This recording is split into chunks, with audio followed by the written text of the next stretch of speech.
By selecting the proper glue, the plywood can be given specific properties such as being waterproof or especially durable.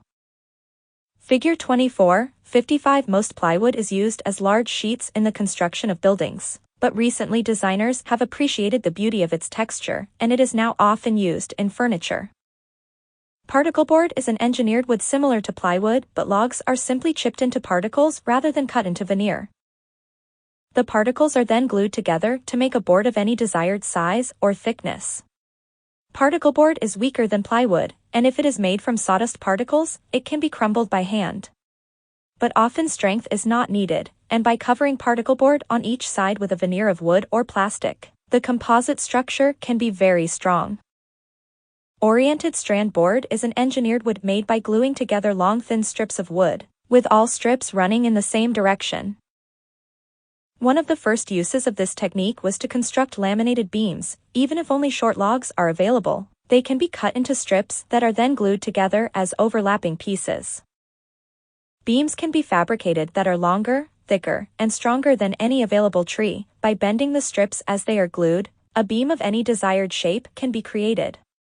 Laminated beams are often used to span large spaces in churches, theaters, gymnasiums, and auditoriums without needing internal pillars.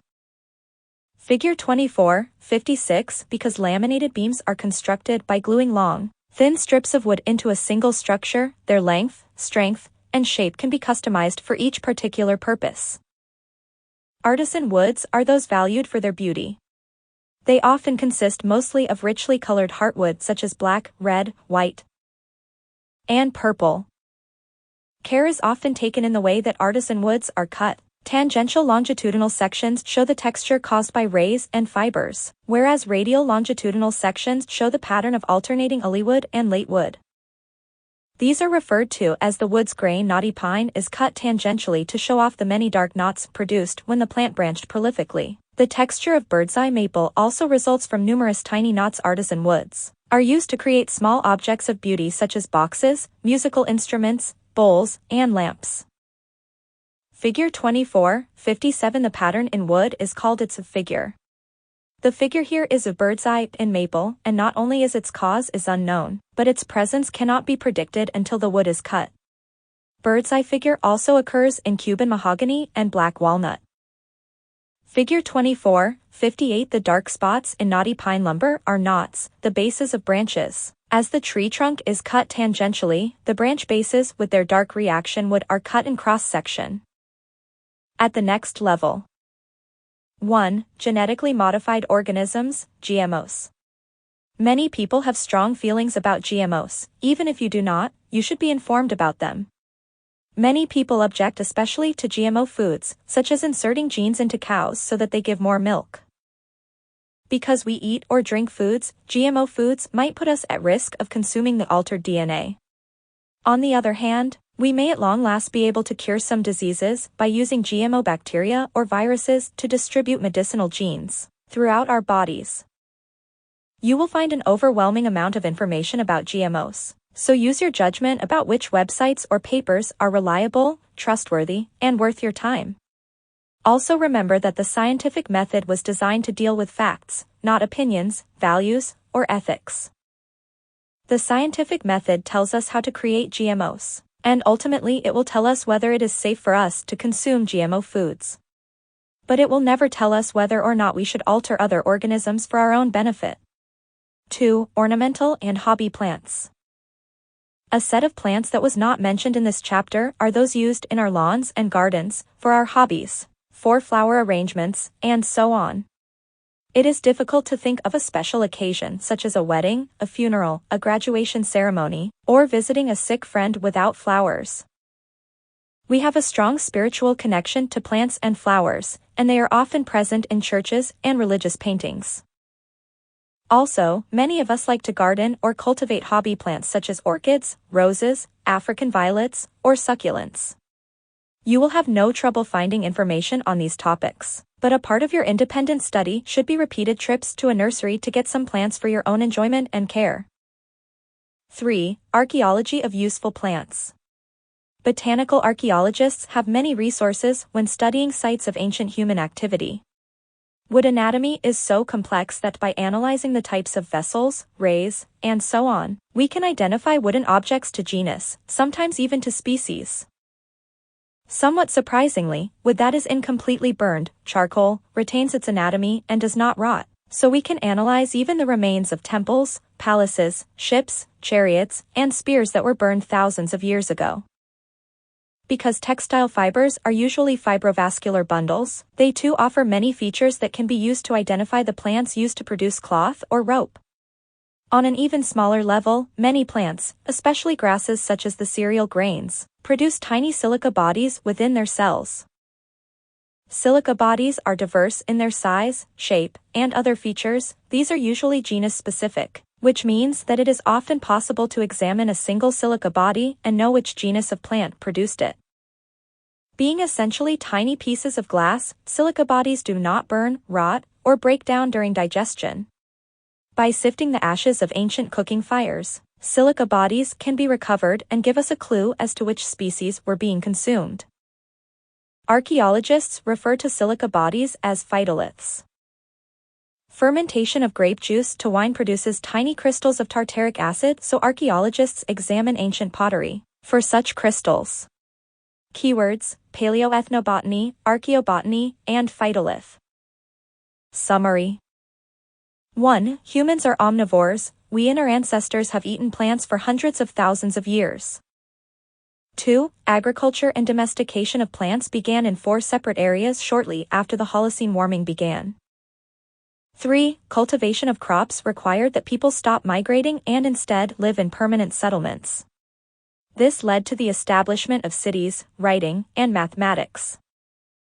4. The earliest domesticated crops had edible portions that were easy to harvest and store, could be eaten with simple preparation, and were annual plants that could be harvested less than a year after planting.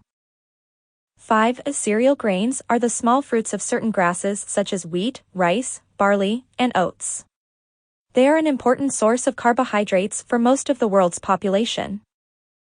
6. Many cereal grains are used as feed for livestock but can be consumed directly by people as well. It typically requires 10 kilograms of plant feed to produce 1 kilogram of animal protein. 7. Foods with a low glycemic index are digested slowly and their sugars enter our bloodstream gradually. Such foods do not disturb our levels of insulin and glucagon, they allow our metabolism to be more uniform. 8. Seeds of legumes such as beans, peas, and lentils are important sources of plant protein. 9. Herbs and spices are foods we eat for their aroma and flavor, but they have little nutritional value. 10. When speaking about textiles, the word fiber usually refers to whole groups of sclerified cells, such as fibrovascular bundles, but it may also refer to individual sclerenchyma fibers as well as tracheids. 11. Archaeological evidence indicates that humans used flax fibers as much as 36,000 years ago, but the search for new fibrous plants continues. Hemp and kenaf seem to have excellent qualities as sources for useful fibers. 12. Paper produced by the craft method is acid-free, stable, and long-lasting. 13. Engineered woods such as plywood, particle board, and laminated beams produce less waste than does sawn lumber, and large pieces of wood can be made from small ones. 14. Artisan woods are valued for their beauty. They are obtained from the heartwood of dicot trees. Important terms. Incomplete protein. Infusion legumes, old growth forest redding soft fiber spice. Tetrahydrocannabinol whole wheat flour wood fiber xylary fiber. Review questions. 1. Which aspects of our teeth indicate we have evolved so that we can eat plants? 2. How long have humans used fire?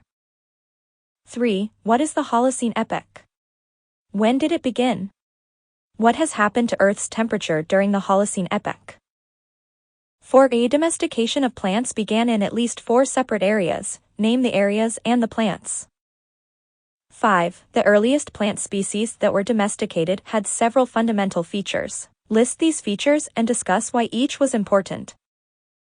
6. What are cereal grains? What plant family are they in? Give 6 examples. 7. Wheat flour has an unusual protein. Name the protein and describe how it is important in making bread. 8. Which vitamin is lacking from rice?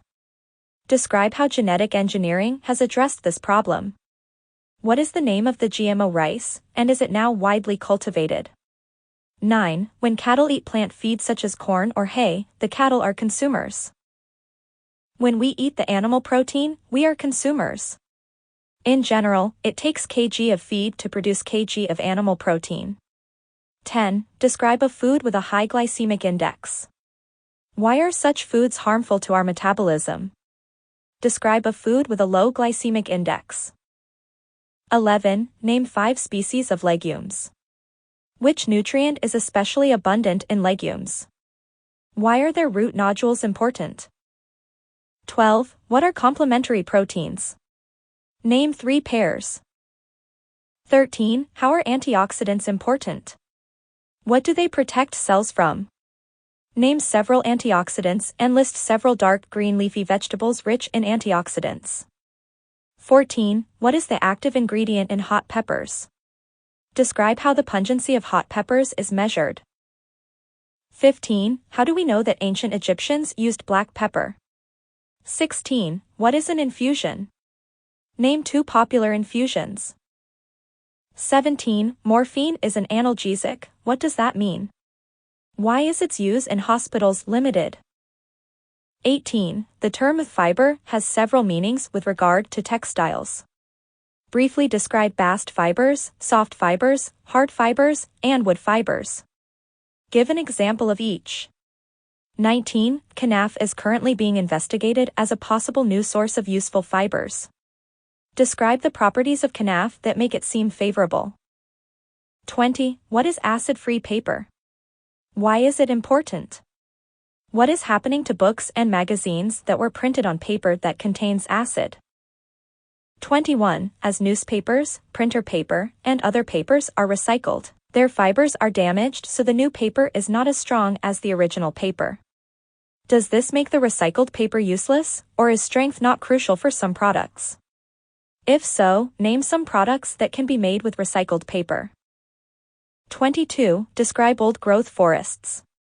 Do they have a high or low diversity of trees when compared to tree plantations? Which types of trees do woodpeckers prefer? 23. What is engineered wood? Give several examples. Can this technique produce pieces of wood that are longer or wider than the trees used to make it? Can it be made with unusual shapes? Give examples of where engineered wood is used. 24. What is an artisan wood? Which properties are especially important? These woods are usually obtained from only certain parts of the logs of certain types of trees. Describe why this is so. Design credits: Hummingbird, Tongo 58 Moment Getty, Green Plant Cells, Shutterstock Incorporated Natalia Ora, Purple Tulip, Shutterstock Incorporated Marie C. Fields. Dandelion, Shutterstock Incorporated Daniel Kreisel, Poppy is Shutterstock Incorporated Saryuri, Plant Icon, Shutterstock Incorporated Vector, Digging Man Icon, Shutterstock Incorporated Z-Art. Part 4.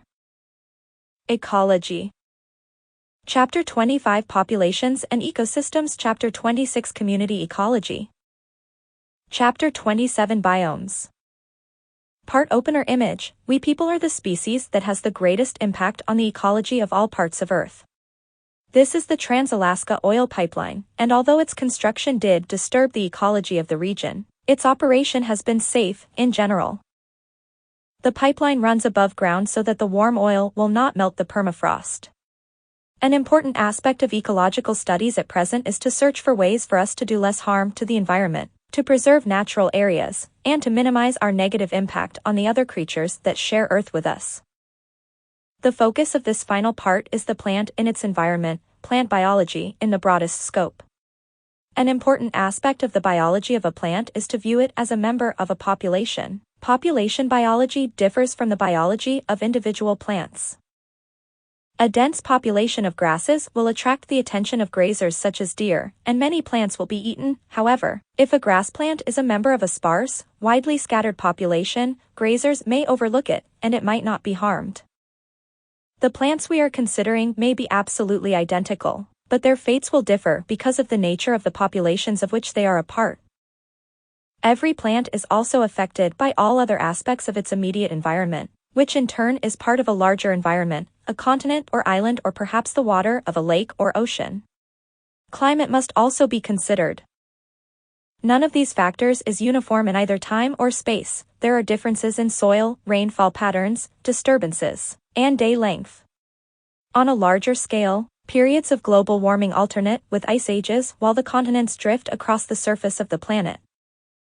In addition, each organism is affected by at least some of the other organisms around it, and as they undergo their own evolution, their impacts on each other are altered. Earth's surface is composed of a rich, changing mosaic of diverse habitats. Within this milieu, evolution by natural selection has produced hundreds of thousands of species of prokaryotes, protists, algae, fungi, animals, and plants. Their various adaptations for particular aspects of the environment have determined where they will survive and where they will be outcompeted by organisms that are better adapted. Chapter 25. Populations and Ecosystems. Chapter Opener Image. All organisms are sensitive to the conditions in their environment. The area shown here is at such a high elevation in Rocky Mountain National Park that trees are right at their limit of survival. The higher elevations on the upper right side of the image are so cold and stressful that trees cannot survive at all, whereas nearby on the lower left, conditions are sufficiently mild that trees achieve almost their full height. The concept of a stressful must be evaluated for each species. Every part of this area is too stressful for any tropical plant, but every part is suitable for the grasses that grow abundantly between the trees here. And most of the area in the foreground is too hot for the dwarf alpine plants that thrive at even higher altitudes, on the mountaintops in the background. Outline. Concepts. Plants in relationship to their habitats. Abiotic components of the habitat. Biotic components of the habitat. The structure of populations. Geographic distribution. Age distribution, demography R&K selection. The structure of ecosystems. Physiognomic structure. Temporal structure. Species composition. Trophic levels. Box 25 to 1 Plants and People, Niches in the Jet Age. Learning objectives. After reading this chapter, students will be able to compare an organism living in isolation to an organism living in a population. Define abiotic and biotic habitat components. Provide examples of how each of the following abiotic components affects organisms: climate, soil, latitude and altitude, and disturbance. Provide examples of how each of the following biotic components affects organisms: the plant itself, other plant species, and organisms other than plants. Describe various interactions between organisms such as competition, mutualism, and commensalism. Recall 2 of the plant competition theories. Define a limiting factor and describe how it affects a plant. Explain generation time, intrinsic rate of natural increase, and carrying capacity, and describe how they affect population growth. List 4 common ecosystem structures. Describe the flow of energy and carbon through the various trophic levels of an ecosystem. Did you know? All the members of a species that live close together constitute a population. Whereas an individual has certain characters, a population has all the characters of all its members. The members of populations harm each other and help each other. Just as human populations have an age structure, some members of plant populations are very young, some are old, many are middle-aged. Concepts. Ecology is the study of organisms in relationship to all aspects of their surroundings. Throughout this book, emphasis has been placed on the importance of analyzing structure, metabolism, and diversity in terms of adaptation and fitness. Mutations result in new alleles that alter the phenotype, then natural selection eliminates those that are less well adapted but retains those that increase fitness. Most factors have been discussed individually, for example, the effect of trichomes in deterring insects from chewing leaves and the ability of carotenoids to protect chlorophyll from excess sunlight. But most factors that affect a plant's health and survival are present together in the habitat, acting on the plant simultaneously. We must try to understand the plant in relation to its entire habitat, to all components of its surroundings. An individual plant never exists in isolation in a habitat. Instead, there are other individuals of the same species and together they constitute a population. Individuals of plant populations often do not interact strongly, but the biology of the population is more than just the sum of all the biologies of individuals. In a species that consists of either dioecious or self-sterile individuals, a population can carry out successful sexual reproduction, but an individual cannot. If pollinated by animals, a single individual usually cannot produce enough nectar or pollen to keep even one pollinator alive, but a population of plants can sustain a population of pollinators. On the negative side, a population may be dense enough that spores from a pathogenic fungus are ensured of landing on at least one susceptible individual, and then spreading to others, whereas if an individual could exist in isolation far removed from others, it might be safe from pathogens, predators, and natural catastrophes such as fires. A population also does not exist in isolation, but rather coexists with numerous populations of other plant species as well as populations of animals, fungi, protists, and prokaryotes. All of the populations together constitute a community, which when considered along with the physical, non-living environment is an ecosystem. These contribute additional levels of interactions and complexity, and make it more difficult to be precisely certain of the effects of factors on individuals. The presence of trichomes may deter leaf-eating insects, but those insects might have frightened away more damaging egg-laying insects. Besides, leaf-eating insects might have had a beneficial role by dropping nutrient-rich fecal pellets to the soil where they might have encouraged growth of mycorrhizal fungi. The structure, metabolism, and diversity of plants cannot be fully understood without understanding the ecosystem. Figure 25, 1. The numerous individuals of one species constitute a population. They depend on each other for gametes during sexual reproduction and also support a healthy population of pollinators and seed dispersers. Because there are several species, the photograph shows a community of several populations. When the soil and atmospheric components are added, an ecosystem results. Figure 25, 2. It is more economical to cut trees growing in dense populations. Identical trees in sparse populations will survive. Populations are rarely stable, change is much more common. The two photos show dry grassland in West Texas that experienced a wildfire, the Rock House Fire. It started on April 9, 2011, west of the small town of Marfa, and strong winds spread it rapidly northward for almost a month before it could be contained. There had been good rains the previous year, so grasses had grown large and thick and provided abundant fuel for the fire. Consequently, the fire was unusually hot and burned many trees, cacti, agaves, yuccas, and other native plants. If the previous year had been dry, there would have been less grass and the fire would have either been cooler, or it might not have been able to spread and many more plants would have survived. If the native mammals, buffalo, were still here, they would have eaten the grass, removing fuel. The buffalo, however, was hunted almost to extinction in the mid-1800s so that trains could run without hitting the animal on the tracks.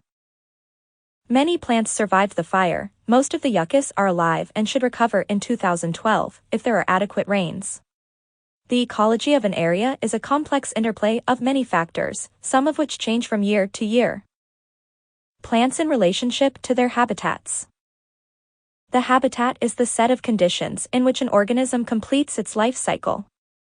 For migratory animals, the winter area, summer area, and migration routes are all habitat components.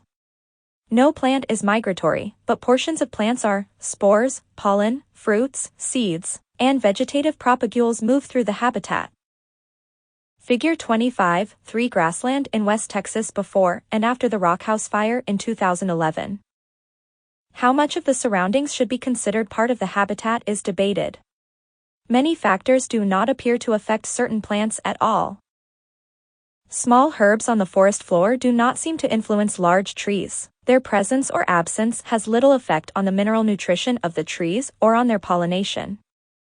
An experiment might remove all of the small annuals and then examine whether the trees are affected. However, it would be difficult to measure the growth of entire trees, especially their roots, and it might take years to see any effect on the tree's metabolism. The small herbs may be important, perhaps they harbor spiders that catch insects that would otherwise kill the tree's seedlings.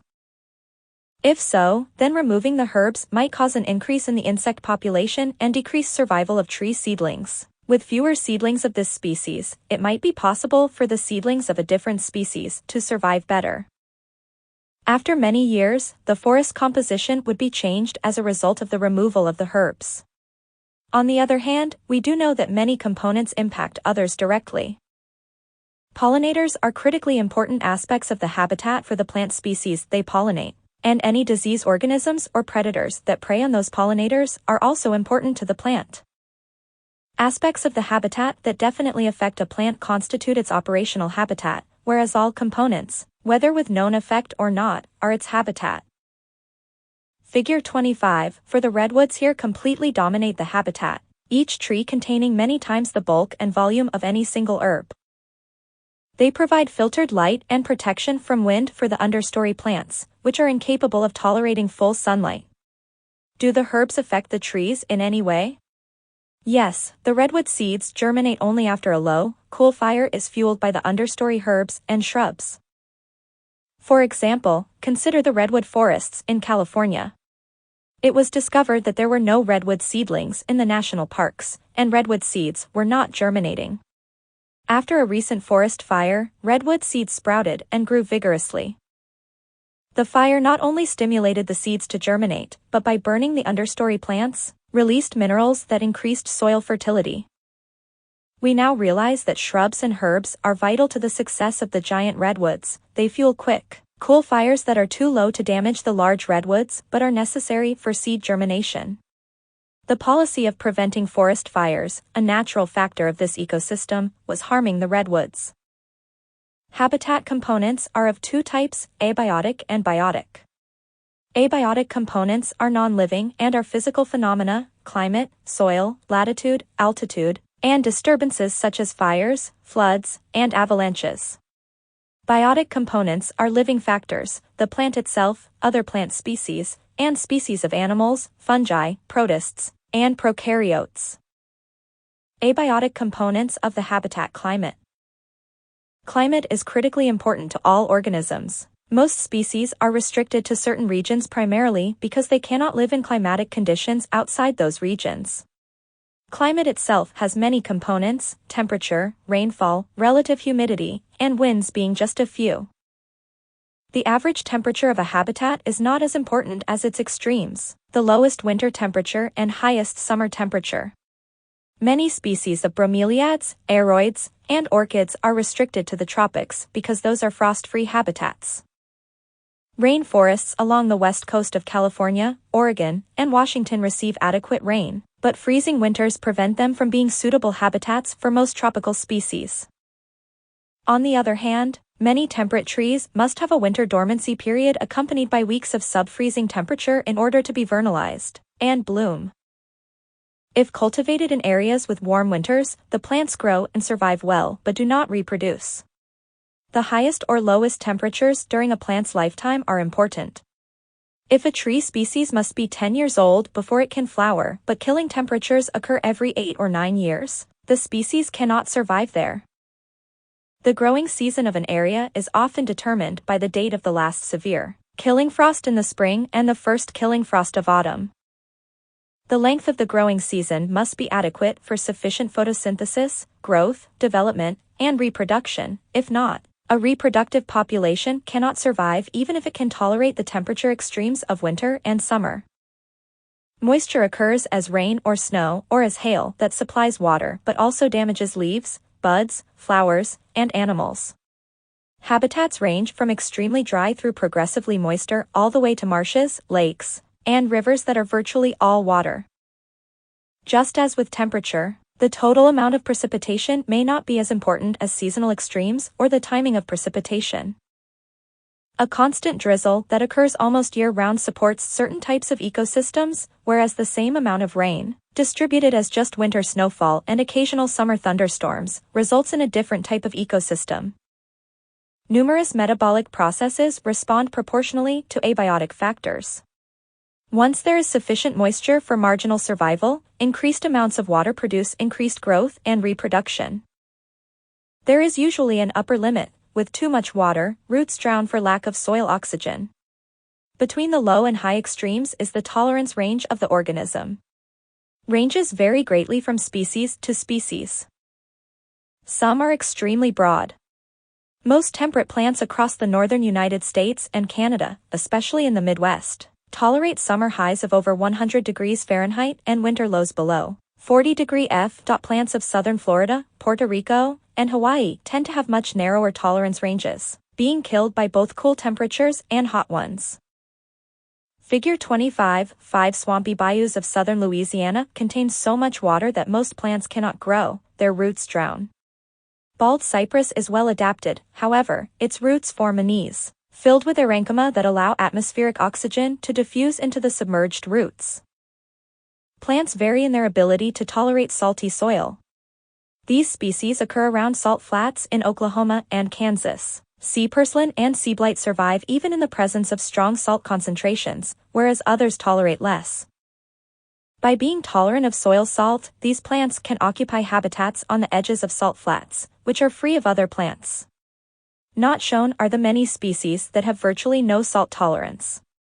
Diamond marks indicate the optimal concentrations. Soil factors. Soils are formed by breakdown of rock. Initially, the resulting soil is thin and virtually identical to the parent rock in its chemical composition. Consequently, young soils are variable in the amounts of macronutrients and micronutrients they have available. Because nitrogen is not a significant component of any type of rock, all young soils are deficient in it. The first plants that invade a new soil, called pioneers, must tolerate severe conditions. The soil is sandy, with relatively large particle size, and most minerals are still locked in the rock matrix. The soil has little water-holding capacity, and the first plants have no neighbors to help moderate wind, provide transpired humidity, or otherwise temper the environment. Pioneer plants often are associated with nitrogen-fixing prokaryotes. Many lichens contain cyanobacteria, and some angiosperms have root nodules. As pioneers live on the soil, they change it significantly. Carbon dioxide from root respiration produces carbonic acid and accelerates chemical weathering. Dead plant parts such as leaves, fruits, roots, and bark become substrates for soil organisms, and their decay contributes humus, greatly increasing the soil's water-holding capacity. Roots may penetrate to the bedrock, entering larger cracks and then expanding and breaking the rock physically. Figure 25, 6. This soil, a recent lava flow, consists mostly of rather large rock fragments with little water-holding capacity and very few dissolved essential elements. The plants growing here, pioneers, not only tolerate these conditions but actually change them. The acids they release as they decompose greatly accelerate chemical weathering and soil formation. After many years, a thick soil may result that has a distinct soil profile with 3 layers or horizons. The A horizon is uppermost and is sometimes called the zone of leaching. It consists of litter and debris, and as this breaks down, rainwater washes nutrients from it downward into the next layer, the B horizon, or zone of deposition. The B horizon is the area where materials from the A horizon accumulate. It is rich in nutrients and contains both humus and clay. Below is the C horizon, composed mostly of parent rock and rock fragments. Figure 25, 7. Most soils show 3 horizontal layers, or horizons. The relative thicknesses of the A horizon and B horizon depend on many factors, the abundance of vegetation and humus being especially important. Whereas young soils differ because of the chemical nature of their parental rock, older, more mature soils are less diverse. As the rock weathers, essential elements are absorbed by roots and become trapped in the plant body. Non-essential elements are leached away. As the plants or their parts die, they decay slowly, releasing the essential elements that re-enter the soil. There they are taken up again. As a result, essential elements cycle repeatedly, alternating between organisms in the A and B horizons, whereas other elements are gradually washed downward into the water table and are removed by underground water flow. Latitude and altitude. Latitude contributes many factors to the abiotic environment. At the equator, all days are 12 hours long, no seasonal variation occurs, and plants cannot measure season by photoperiod. At progressively higher latitudes to either the north or south, summer days become progressively longer, as do winter nights. Above the Arctic and Antarctic circles, midsummer days are 24 hours long, as are midwinter nights. At intermediate and higher latitudes, day length is an excellent indicator of season, and some species are sensitive to photoperiod. Figure 25, 8. The line for day length at 40 degrees north, which corresponds to the center of the United States, shows that the longest day is just less than 15 hours long, whereas the shortest day is only about 10 hours long. Closer to the equator, the difference between the longest and shortest days is less, and near the equator the difference is too little for plants and animals to be able to use it as a seasonal indicator. The amount of light energy that strikes a given area of Earth's surface each year also varies with latitude. In equatorial regions, the sun is always nearly overhead, and each square meter of surface receives a maximum amount of radiation. At higher latitudes, the sun is only rarely overhead, usually only near midsummer. At other times, when the sun is low, light strikes the Earth obliquely, and less energy is received per square meter. Even at noon on winter days the sun is low in the sky and days are not bright. At high latitudes, temperatures fluctuate greatly on both a daily and seasonal basis. Soil formation is slow in the cold latitudes, and often, what soil has formed is blown away by strong winds. In much of Alaska and Canada, soil was scraped away during the ice ages 18,000 years ago. Figure 25, 9. During winter in the northern hemisphere, the North Pole is pointed away from the sun, and the amount of energy received per square meter is at a minimum. The South Pole points toward the sun, and the southern hemisphere receives more direct light, resulting in a large amount of energy per square meter. Regions of high altitudes on mountaintops are similar to those at high latitude. There are high winds and poor soil, much or all the year is cold, and the growing season is short. Water may be present mostly as snow and ice, and thus, physiological drought is frequent. The areas may have varying day lengths, depending on their latitude. An additional stress present in high-altitude habitats is intense ultraviolet light. High altitudes are above much of Earth's atmosphere and thus are not fully shielded by ozone, oxygen, carbon dioxide, and water vapor. Disturbance. Disturbances are phenomena such as fires, landslides, snow avalanches, and floods. They produce a significant, often radical change in an ecosystem quickly. Disturbances affect the biotic factors directly, often completely eliminating many or all individuals from an area and also altering the soil, but they have little or no impact on other abiotic factors such as climate, latitude, or altitude. The elimination of large numbers of individuals by a disturbance alters species relationships in the ecosystem. Man-made disturbances have been caused by insecticides, herbicides, hunting, and habitat destruction. Fire is a natural, common component of many dry ecosystems. With little moisture, fallen leaves and twigs decay so slowly that a thick layer of debris builds up. Living plants tend to have waxy cuticles and waterproofing resins that make them especially flammable.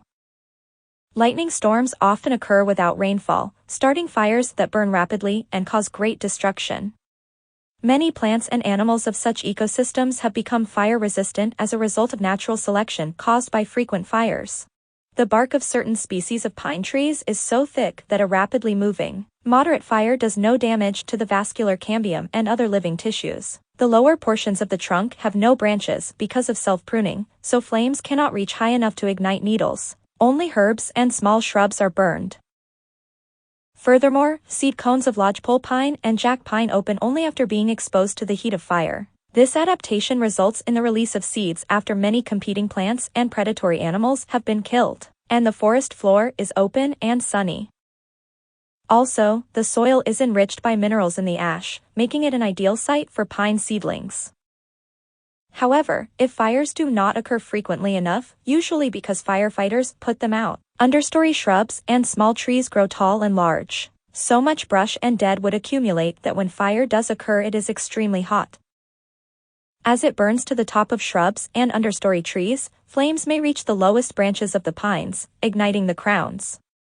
Once this occurs, the fire can spread rapidly through the canopy of trees, killing them. Figure 25, 10 fires kill not only plants but also pollinators, herbivores, and pathogenic fungi and bacteria. Fire also releases minerals back to the soil and decreases shading. A quick, cool fire does not damage rhizomes, tubers, seeds, or trees with thick bark, but an intense, hot fire can kill most organisms, sterilizing the soil.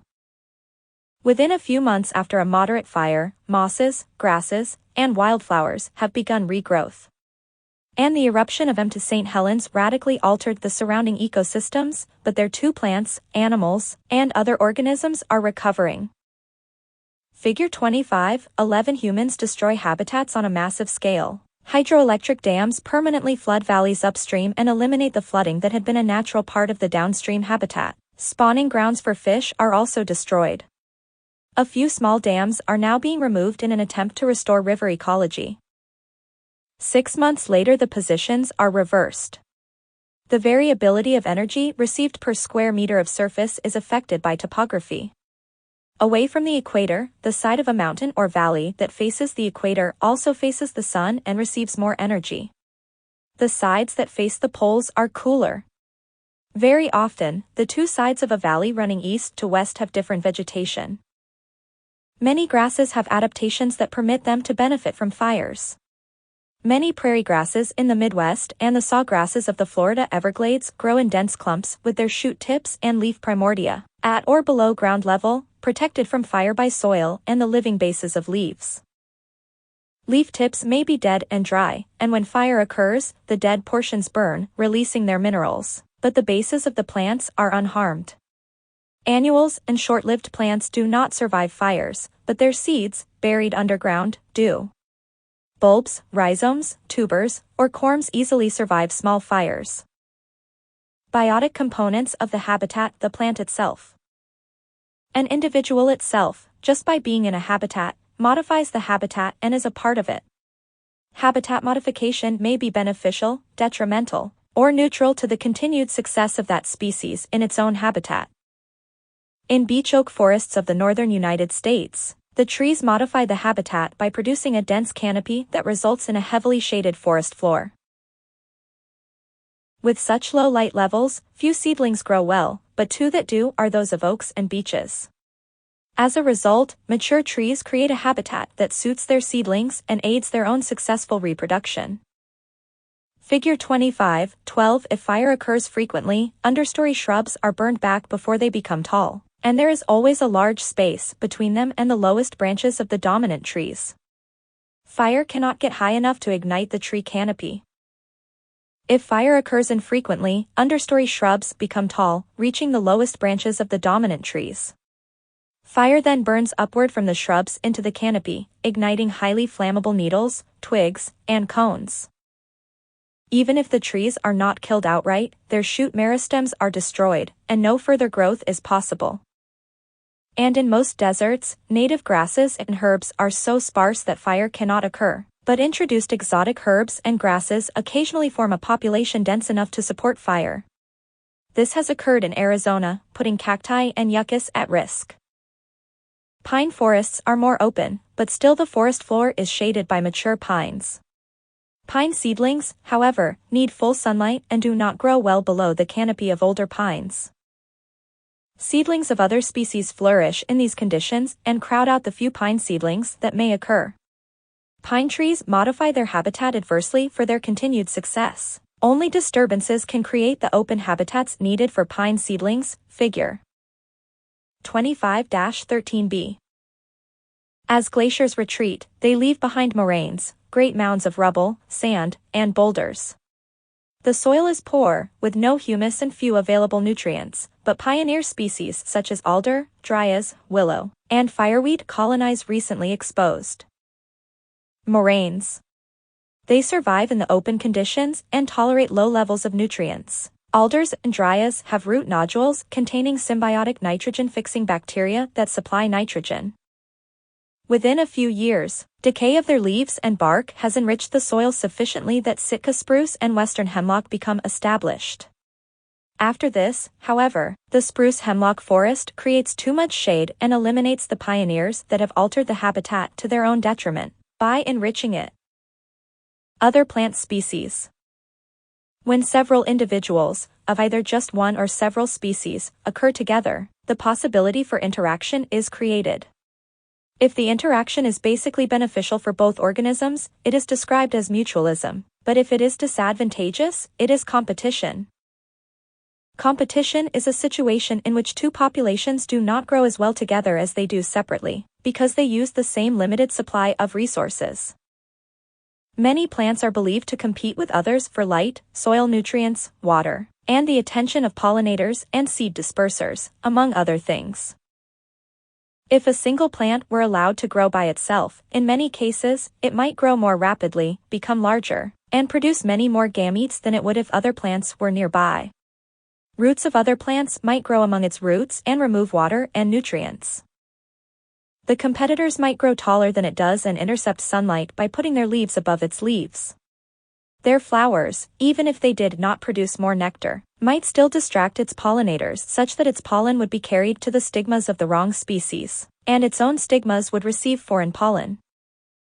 Figure 25:13. In this forest, the two dominant species, beeches and oaks, alter the habitat so that it is suitable for their own seedlings. Although much more open and sunny than a beech oak forest, a pine forest is still too shaded for pine seedlings. Pines seem to alter the habitat adversely for their own long-term survival, but the needles they drop are highly flammable and are the main cause of frequent fires that kill oak seedlings but not pine seedlings.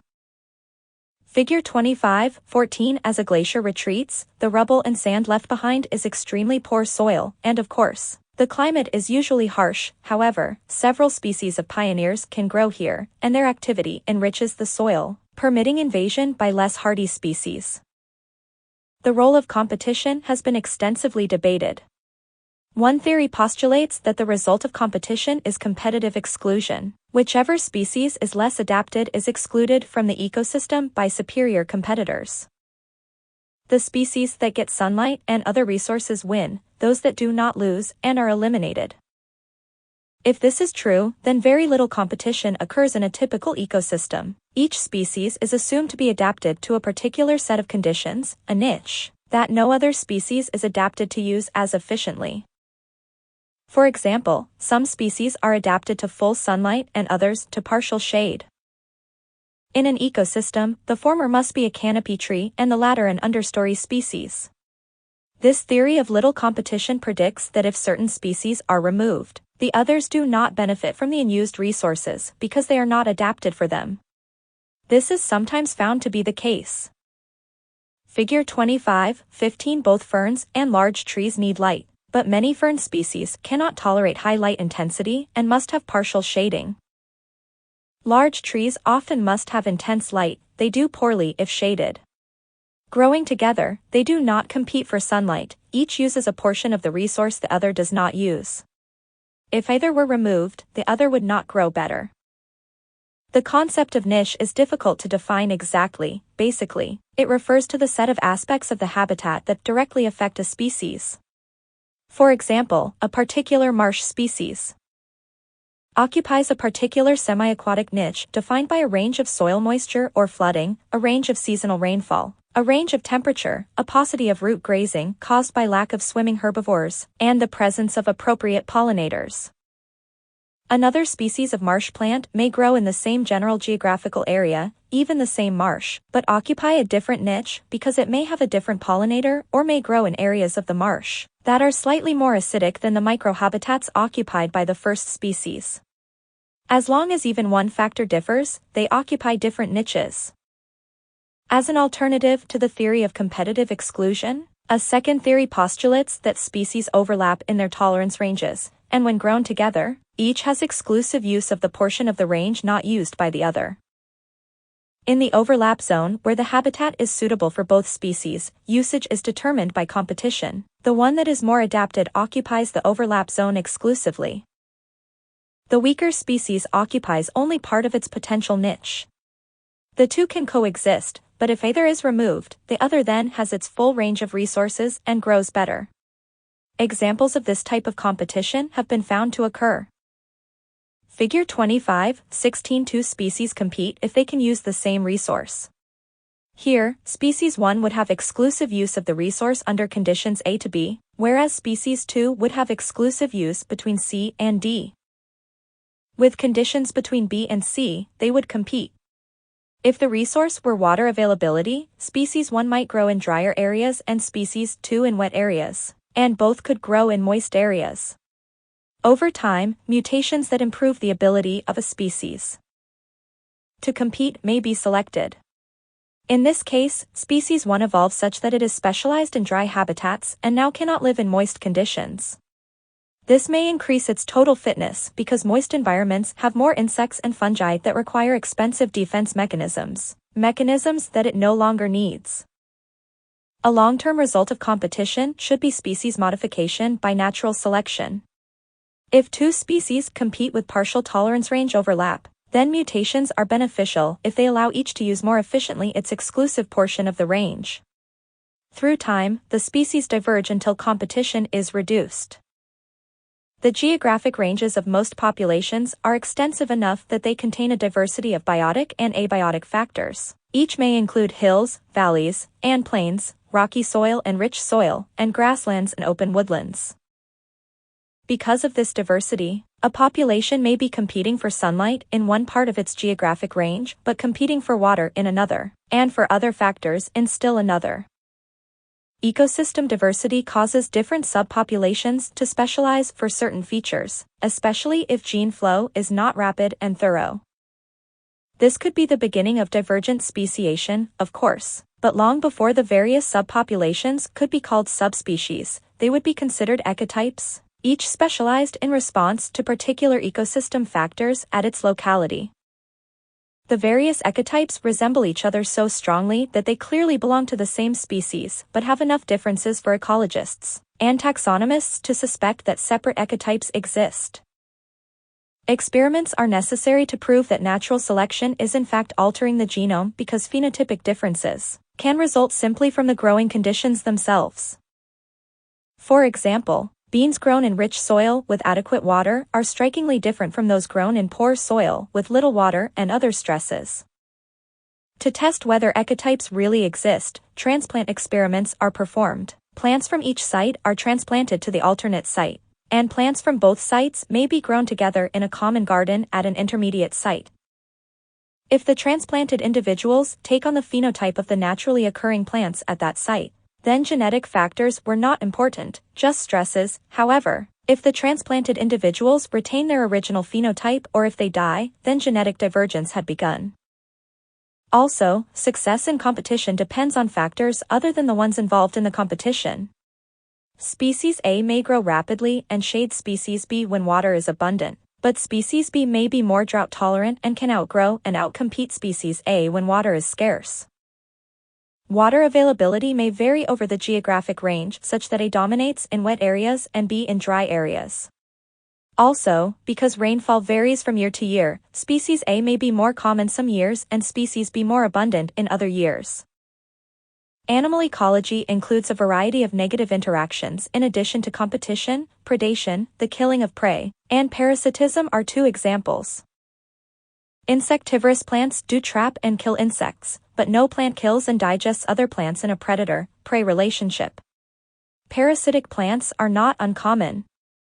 Mistletoes are familiar examples, and hundreds of species of parasitic plants in at least 12 families are known. Numerous animals, fungi, protists, and prokaryotes are saprotrophs, living on dead organisms. Vultures, maggots, wood-rotting fungi, and decay bacteria are examples. No plant species of any type is known to attack and digest dead plant or animal material. Roots do absorb the minerals, nitrates, and sulfates released from decomposing humus, but the roots do not participate in the enzymatic attack. Organisms other than plants. Animals, fungi, and prokaryotes are obviously important biotic aspects of a plant's habitat. Interrelationships between plants and these other organisms can be either beneficial or detrimental for one or both partners. Plants and animals have many relationships that are examples of mutualism, in which both species benefit. Most instances of pollination are mutualistic. The animal receives nectar or a portion of the pollen, and the plant benefits from pollen transfer. Seed dispersal by fruit-eating animals also benefits both species as long as the animal does not chew the seeds and digest the embryos. A famous example of mutualism is the association of certain ants and acacias in tropical Central America. Acacias are small trees that have enlarged, hollow thorns at their leaf base. The thorns are used as ready-made, stout, waterproof homes by ants. Because of the large number of thorns on a single plant, the ants benefit from having abundant housing, but in addition, acacias produce nectar, and their leaflet tips are modified into golden yellow food bodies that are filled with glycogen. The ants receive both housing and food. The plant benefits because this species of ant is aggressive. They patrol the plant and attack any animal that touches it, even large mammals. If the leaves of another plant come close to an acacia, the ants destroy the leaf, keeping the acacia unshaded. As a result, the plant is free of pathogenic fungi and insects, and it grows in full sunlight. This mutualism is obligate. The plant cannot survive in nature without the ants, and the ants are not found away from the plant. A similar mutualism occurs between ants and Hypnophytum in Southeast Asia. Commensal relationships, in which one species benefits and the other is unaffected, are also common between plants and animals. When birds build nests in trees, the birds benefit, and the tree is unharmed. When sticky fruits or seeds, such as cocklebur, stick to an animal's fur or feathers and then are dispersed, the plant benefits and the animal is unharmed. One-sided negative relationships also occur. Animals trample and kill small plants without being affected. Competition, in which both parties are adversely affected, probably is not common between plants and animals. Predation is a relationship in which one species benefits and the other is harmed. The species that benefits seeks out the other and uses it specifically for food or some other form of resource. Animals that eat plants are herbivores, and the process is herbivory, but it is often more precisely delimited as browsing or grazing. Insects also lay eggs in plants, and then their larvae feed on plant tissues as they tunnel through them. Aphids and spittlebugs suck sap rather than chew tissues. Insects and birds both harvest leaves and twigs for nest construction. Many interrelationships between plants and fungi or bacteria are harmful to the plant, but the fungi and bacteria are described as being pathogenic rather than predatory. Either may cause mild disease or be so virulent that they kill the plants quickly. A large percentage of the microbes are saprotrophs, living on dead plant tissues such as leaves, logs, fallen fruit, and sloughed bark. This benefits the fungi and bacteria without harming the living plants, and it can actually help them. This process speeds up the release of mineral nutrients, especially nitrogen compounds, enriching the soil. A case of plants attacking and parasitizing fungi may be known. Orchid seeds are tiny and lack chlorophyll. They remain moribund until invaded by soil fungi, then they turn green and grow well. It had been assumed that the seedling received nutrients and perhaps growth factors from the fungus and in return provided it with carbohydrate. However, tests have not revealed any benefit to the fungus, just to the plant. Figure 25, 17 ant acacia plant. These thorns on an ant acacia are swollen and hollow and serve as excellent nests for ants. They form as part of the acacia's own normal development. The presence of ants does not induce their formation. The leaf tips of ant acacias develop as Beltian bodies, food bodies rich in glycogen. As long as an acacia is occupied by ants, all other vegetation is kept cleared away, but if the ants are killed with insecticide, the acacias are overgrown quickly. Plants and people. Box 25-1 niches in the Jet Age. A niche is defined as a set of conditions in which a particular species can thrive, outcompeting other organisms. Cacti occupy desert niches in North and South America, and water hyacinths proliferate in the waterways of the Amazon rainforest, filling the niche consisting of calm water surfaces in warm areas. But the desert niches occur in many geographical regions other than the Western Hemisphere, and tropical rivers flow quietly all around the world.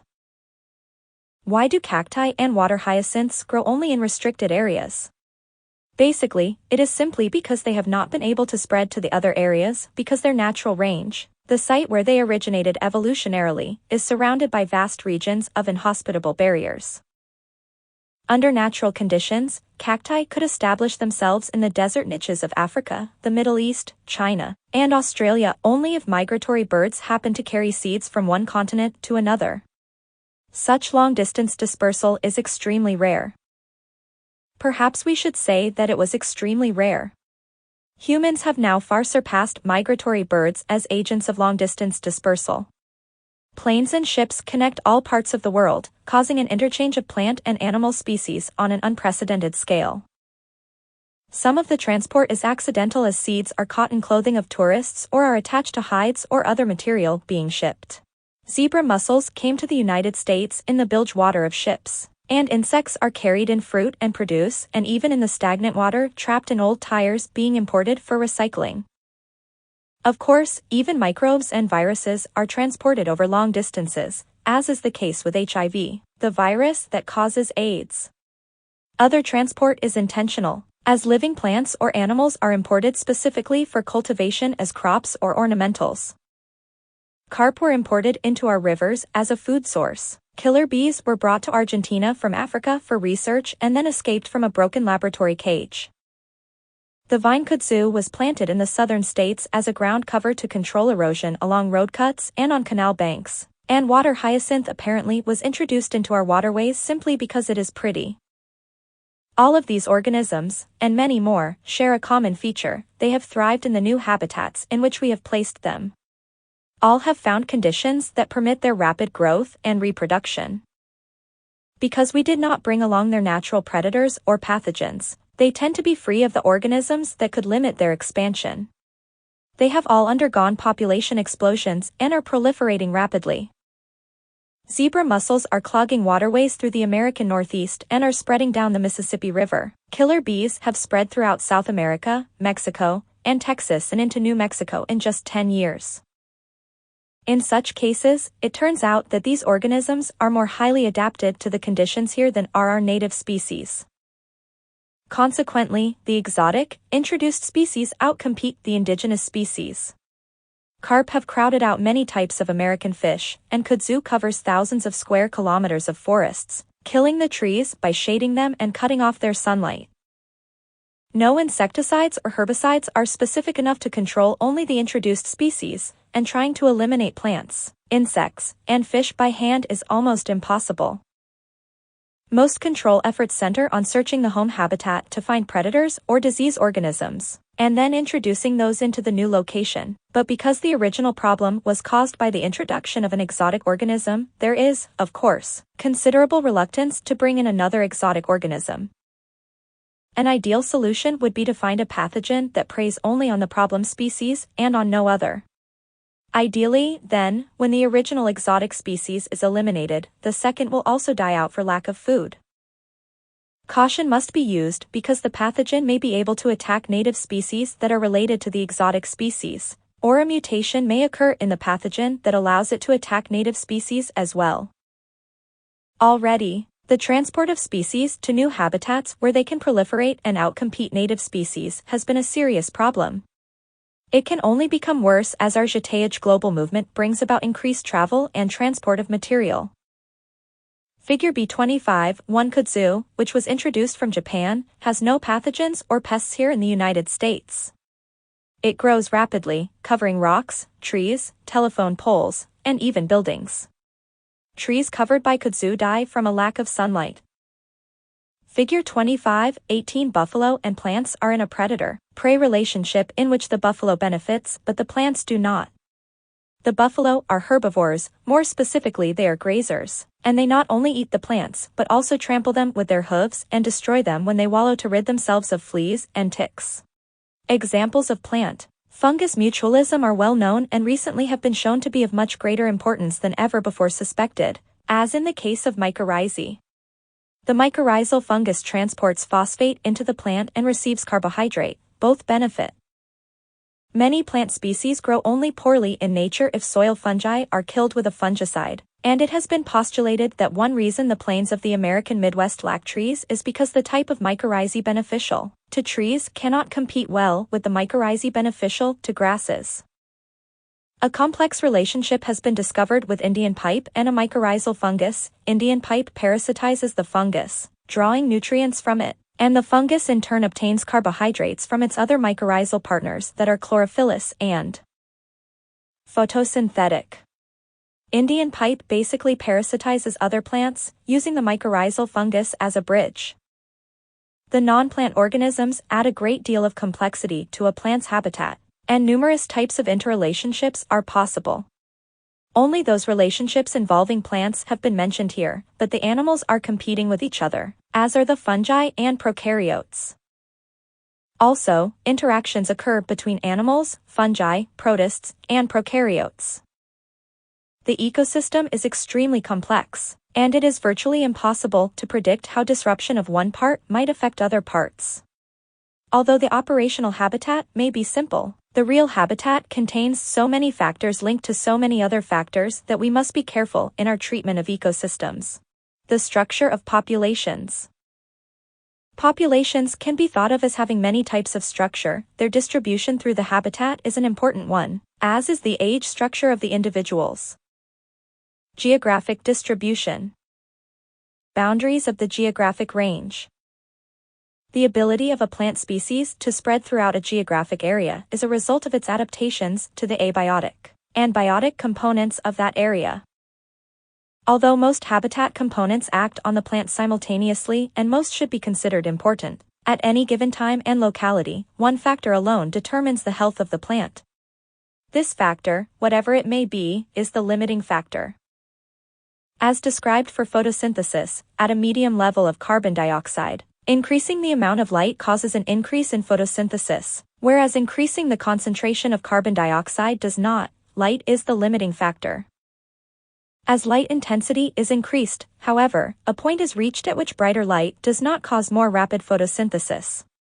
Then, an increase in the level of carbon dioxide does result in greater photosynthesis, and carbon dioxide becomes the limiting factor. The concept of limiting factors applies to all aspects of a plant's interaction with its habitat. In areas of high rainfall, more water probably does not result in better plant growth, but plants growing in the shady part of that ecosystem might benefit from more light, whereas those growing in sunny spots might grow faster if more nitrogen compounds were available in the soil. Still, other plants might not respond to extra light or nitrogen but would benefit from decreased herbivory. If each plant received extra amounts of the factor that had been limiting it, its growth would increase until some other factor became limiting.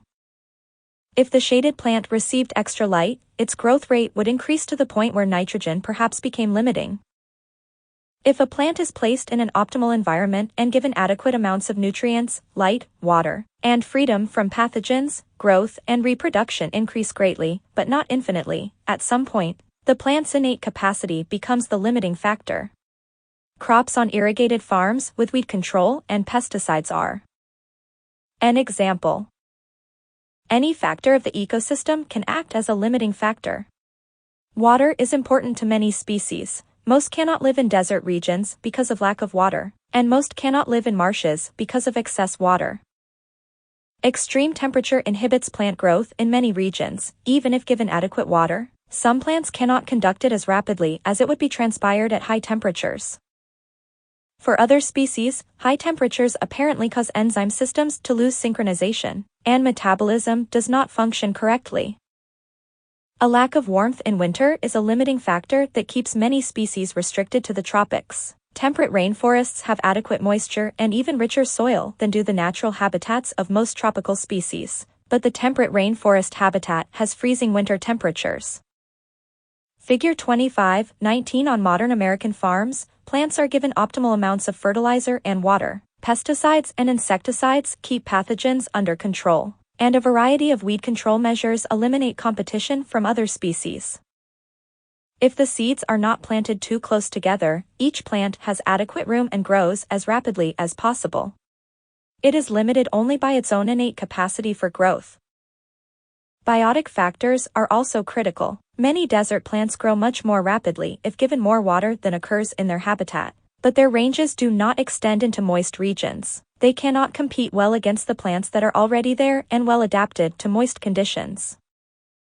Another important consideration is that plant species that rely on animals for pollination or seed dispersal cannot reproduce where their animal partners do not exist. The geographic range of these plants may be set by the limiting factors of the animals. Soil factors often produce abrupt boundaries for the geographic ranges of populations. Both mineral composition and soil texture are important.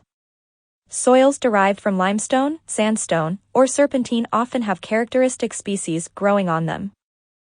Beaches with loose, porous, sandy soils have species distinct from those on nearby soils that are more compact and contain more humus.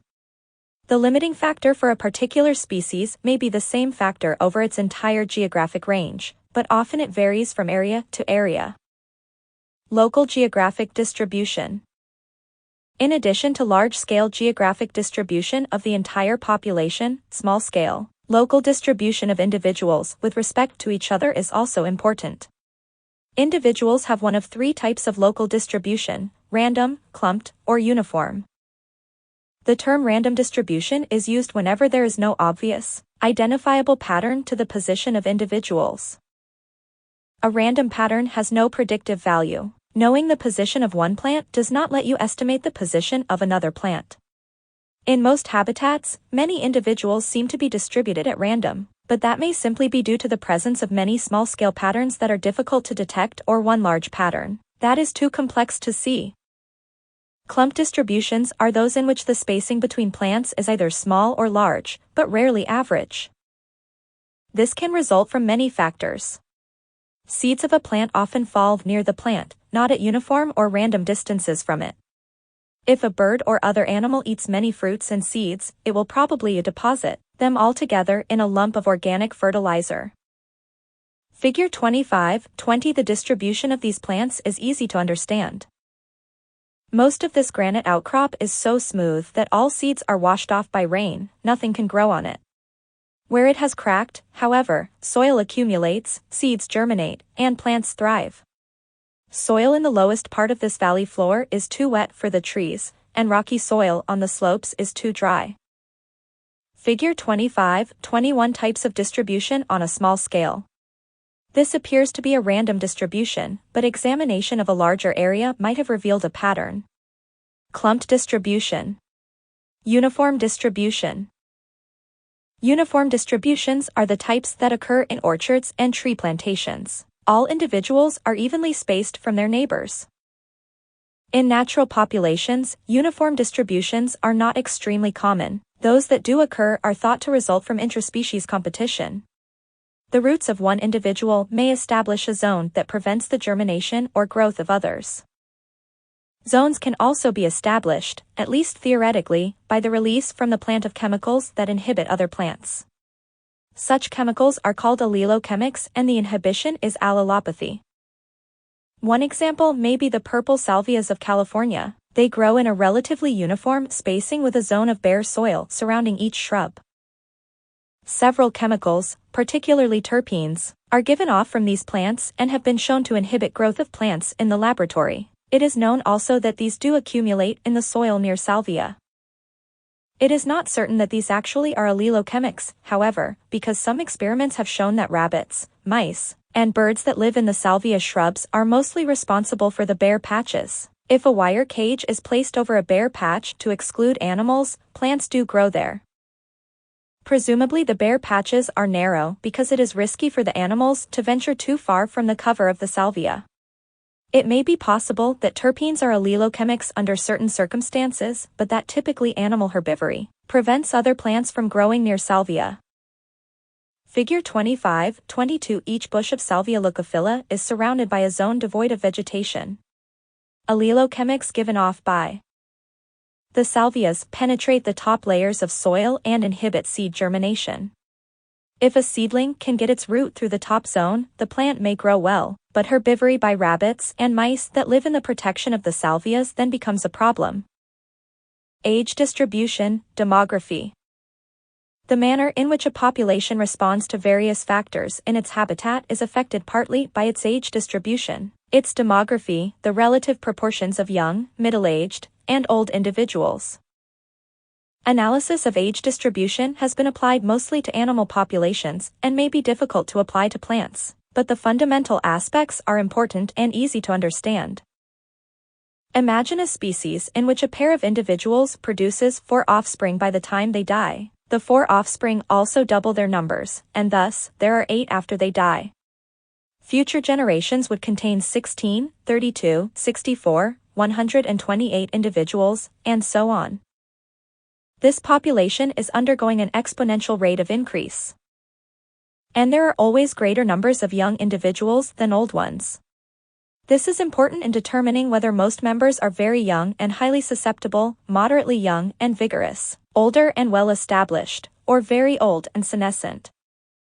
2 factors affect the possible rate of population growth: generation time and intrinsic rate of natural increase. Generation time, the length of time from the birth of one individual until the birth of its first offspring, affects the rapidity of population growth. Annuals have a generation time of 1 year or less and can increase rapidly, whereas most conifers and angiosperm trees must be several years old before they produce their first seeds. For easier comparisons, we often measure population increase in terms of generations, not years. The second factor, intrinsic rate of natural increase or biotic potential, is the number of offspring produced by an individual that actually live long enough to reproduce under ideal conditions. Even with optimal conditions, a large percentage of seeds do not germinate, and many seedlings die before they are old enough to reproduce. Therefore, the biotic potential does not equal the number of seeds produced. For many species, biotic potential is a large number, represented in population equations as are plants that produce a large number of healthy, viable seeds over their lifetimes have a large biotic potential, and their populations can potentially increase greatly each generation. A species that produces fewer seeds than another species can reproduce faster than the second, if it has a very short generation time, however. Mustard plants are small, live for only 1 year, and produce just a few seeds each, whereas oaks are large trees, each of which produces thousands of seeds in its lifetime. A mustard population, however, can grow more rapidly than can an oak population. Figure 25-23 curve representing the number of individuals in a population that is growing exponentially. For this to occur indefinitely, growth must be controlled only by the organism's innate capacity for growth and the number of individuals present. In real situations, habitat limitations cause growth to be somewhat slower than the theoretical maximum. Graph showing the more realistic situation in which the carrying capacity, K, is included. Instead of increasing infinitely, the growth rate decreases as the population size approaches the carrying capacity of the habitat. When population size equals carrying capacity, population increase stops, the death rate equals the birth rate. The biotic potential is measured under ideal conditions, but such conditions do not often occur in nature. Furthermore, after they do occur, even in a laboratory experiment, the very existence of the plants finally disrupts those ideal conditions. After the population becomes large, the plants must compete for water, nutrients, and space. The number of individuals in each population that can live in a particular ecosystem is limited. That number is the carrying capacity, and it is symbolized by K. Theoretically, a population increases until the number of its individuals becomes close to K. At that time, crowding and competition result in poorer growth, lower reproduction, and decreased chances that seedlings will be in suitable sites. Birth rate decreases and death rate increases. These factors continue as the number of individuals continues to approach K. When N and K are equal, population growth stops because death rate equals birth rate. Many factors cause death rate to increase and birth rate to decrease as population size approaches carrying capacity. A large, densely crowded population is an ideal target for herbivores. Most of the progeny of one pair of insects are likely to find suitable plants wherever they go in a dense plant population, so most survive. The large plant population is ideal for the insects, therefore, the insect's population growth rate can increase toward their own biotic potential. The same is true of pathogenic fungi and bacteria.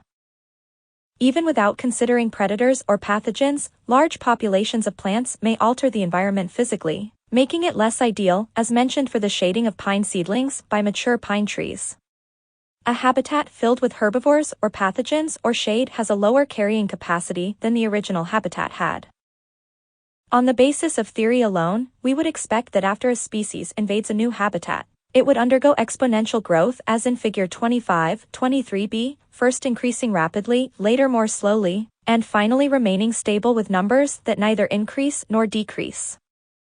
In reality, many factors prevent real populations from acting like ideal ones. As the population approaches K, it may not slow sufficiently and may overshoot the carrying capacity. There would be too many individuals temporarily, followed by a die-off that drops the number far below the carrying capacity. With other species, as N approaches K, an explosive increase in the populations of many types of pests may occur, and the numbers of aphids, mites, caterpillars, and fungi may increase.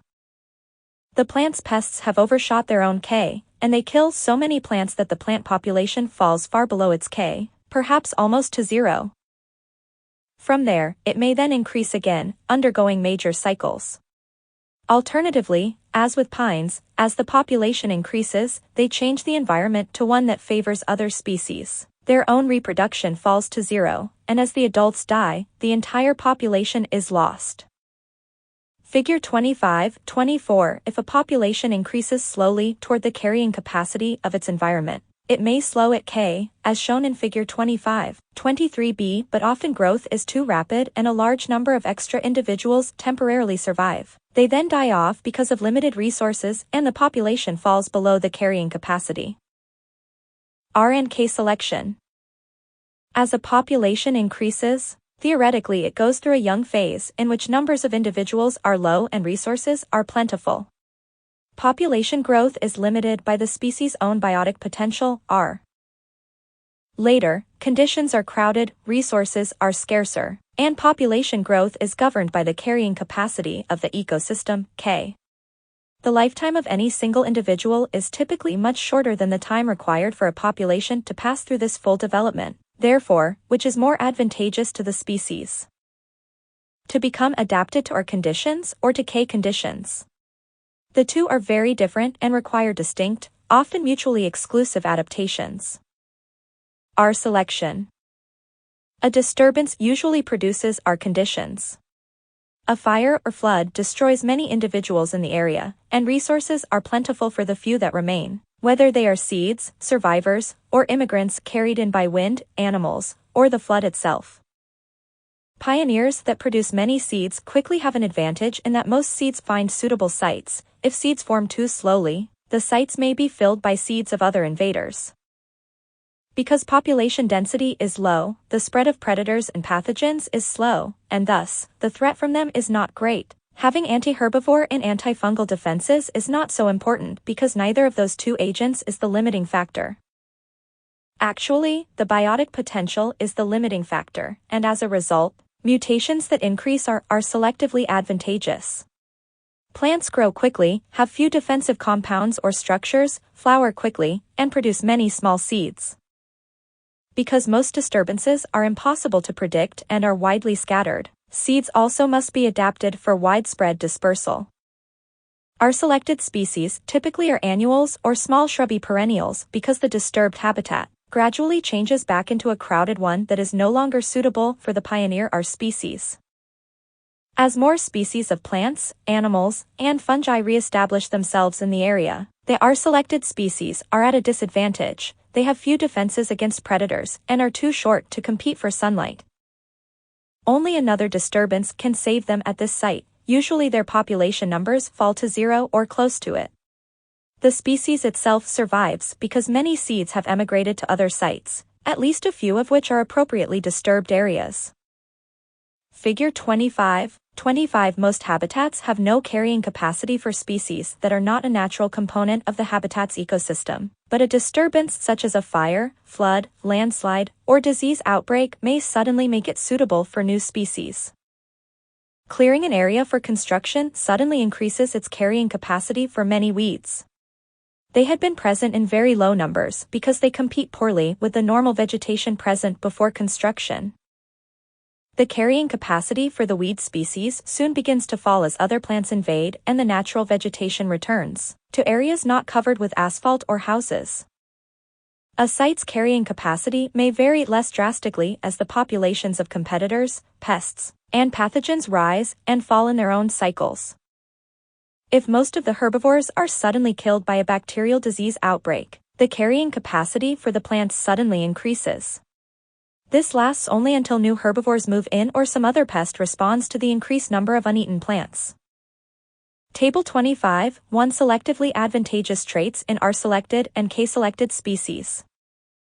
Some types of disturbances are predictable, killing temperatures in temperate winters and lethal hot dry conditions in desert summers. For these environments, R-selected species are ideally suited.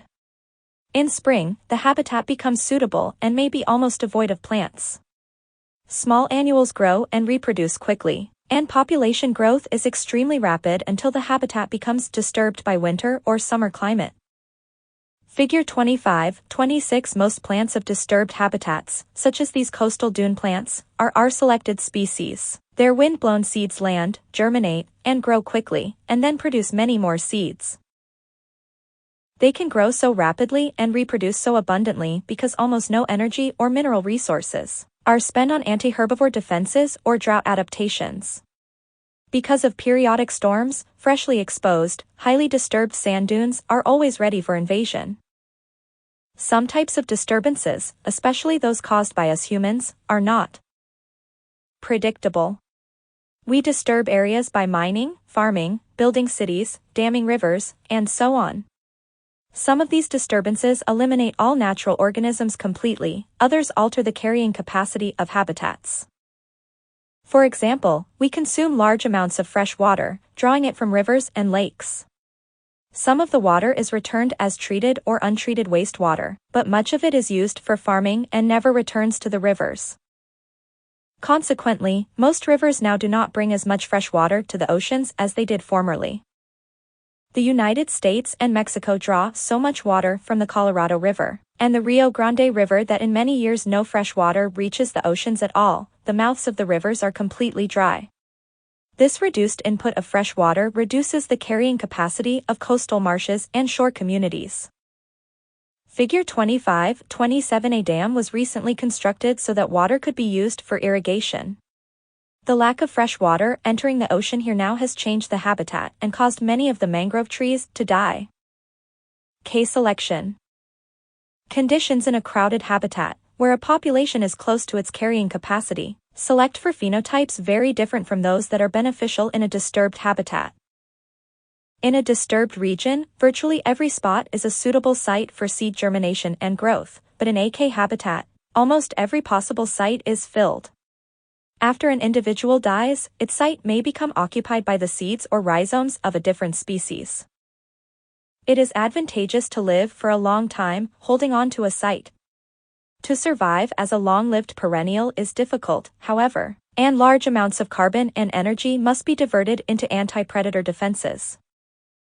These resources are then not available for growth or reproduction, both of which are much slower than in an R-selected species. Many long-lived conifers such as redwoods, Douglas firs, and bristlecone pines are good examples of selected species. K-selected species also face intense competition from other plant species, and therefore, adaptations that increase the ability to use scarce resources are beneficial. Examples of such adaptation may be the capacity to use low amounts of light or soil strata that are poor in nutrients. Species that are R-selected can occur next to ones that are K-selected. Avalanches in dense forests open up small sites suitable for R-selected species. The same is true for hurricanes, fires, and floods. The floor of a deciduous forest is temporarily in our sight during springtime, between the time when temperatures become warm enough for germination and growth and the time when the canopy trees put out their new leaves. For several weeks, the forest floor is sunny, warm, rich in nutrients, and temporarily uncrowded. Small R-selected plants that grow and reproduce quickly can complete their life cycles before the larger trees come out of dormancy and block the sunlight. The structure of ecosystems. Many concepts can be considered in the structure of an ecosystem. Different botanists think about ecosystems in ways that are influenced by their own interests. Four of the most commonly mentioned structures are the physiognomic structure, temporal structure, species diversity, and trophic levels. Physiognomic structure. The physical size and shape of the organisms and their distribution in relation to each other and to the physical environment constitute the physiognomic structure. Trees, shrubs, and herbs are the three most useful categories, but in addition, a system of life forms was defined by C. Ronquier in 1934. The criterion for classification was the means by which the plant survives stressful seasons, such as by placing buds below ground or winterizing aerial buds. Regions of the world that have similar climatic conditions have similar physiognomic structures unless the soil is particularly unusual. Table 25, 2 life forms of Ronquier. An almost infinite number of combinations of life forms, vertical structures, and characteristics such as abundance of broadleaf plants, conifers, and sclerophyllous plants are possible. An almost infinite number of types of ecosystems might be expected, but, actually, only a few basic types exist. Although differences exist between various types of forests or grasslands or marshes, each category is easily recognized as a common type of ecosystem. Temporal structure. The changes that an ecosystem undergoes with time constitute its temporal structure. The time span can be as short as a day or can encompass seasons or decades. For animals, a daily cycle can be especially obvious, with some animals active at night and others during the day. Many plants also have daily rhythms of flower opening and closing. Plants change dramatically with the season, as do other organisms. Spring is typically a time of renewed activity, with production of flowers and new leaves. This is not simultaneous for all species. Often the understory plants become active earliest, benefiting from the open canopy. Wind-pollinated flowers are usually produced before leaves expand and block the wind. Leafing out and flowering must be coordinated not only with the end of low-temperature stress conditions, but also with the habits of pollinators and herbivores. It does a plant no good to produce flowers when temperatures are still too low for its pollinators. Through late spring and early summer, various species flower at distinct times, controlled by plant maturity, photoperiod, or adequate rainfall. In most ecosystems, there is no time during the summer when nothing is in bloom. The continual presence of some species in flower provides nectar and pollen for insects throughout the season. Species that bloom early in spring probably form fruits and mature seeds during summer. Species that flower later release their seeds in late summer or autumn. After seeds are dispersed, some remain dormant until the following spring. Others germinate and grow into a low rosette that survives the winter, even growing slightly on warm winter days. When spring arrives, the seedling is already well rooted and can begin to grow quickly while the seeds of competitors are just starting to germinate. Late summer and autumn bring changes that depend on the ecosystem. In the northern United States, herbs die while shrubs and trees develop resting buds. The entire plant enters light dormancy, then the first cool days initiate deep dormancy. Leaves and fruits are abscised, removing the last sources of food for most animals. In the southern and southwestern United States, cooler autumn weather is often more welcome than the first warm days of spring because the summer is so much more severe than the winter. Most gardening is done in autumn rather than spring, and fall wildflowers are abundant and dramatic. The growing season extends at least to December for shrubs and many herbs, and the small rosette plants may never become truly dormant. Figure 25-28. This desert scrub vegetation near Tucson, Arizona, with small trees, large bushes, and saguaro cactus, is characteristic of much of the southwestern United States and northern Mexico, where summers are hot with occasional rainstorms and winters are cool and moist, but freezes are not severe. The northern part of the Central Valley in Chile, just north of Santiago, has climatic conditions similar to those in the southwestern United States, and the vegetation of the two regions resembles each other in habit, distribution, and other features. Only by looking carefully does one notice that the species are very different. Figure 25-29. The presence of trees, shrubs, and herbs gives an ecosystem vertical structure. The trees form the canopy. The shrubs, short trees, and saplings of tall trees form a middle-level understory or subcanopy. The herbs and seedlings are the ground-level plants. Vines can occur in all three levels. A temperate forest. Acer rubrum, CC, Cercis canadensis, CF, Cornus florida, CG, Caria glabra, CT, Caria tomentosa, JV, Juniperus virginiana, OA, Oxydendrum arboreum, P, Pinus echinata, QA, Quercus alba, QS, Quercus stellata, and VA. Viburnum affine. A tropical rainforest has a much more complex structure. In tropical ecosystems, winter and summer do not exist, but an alternation of dry and wet seasons governs ecosystem change.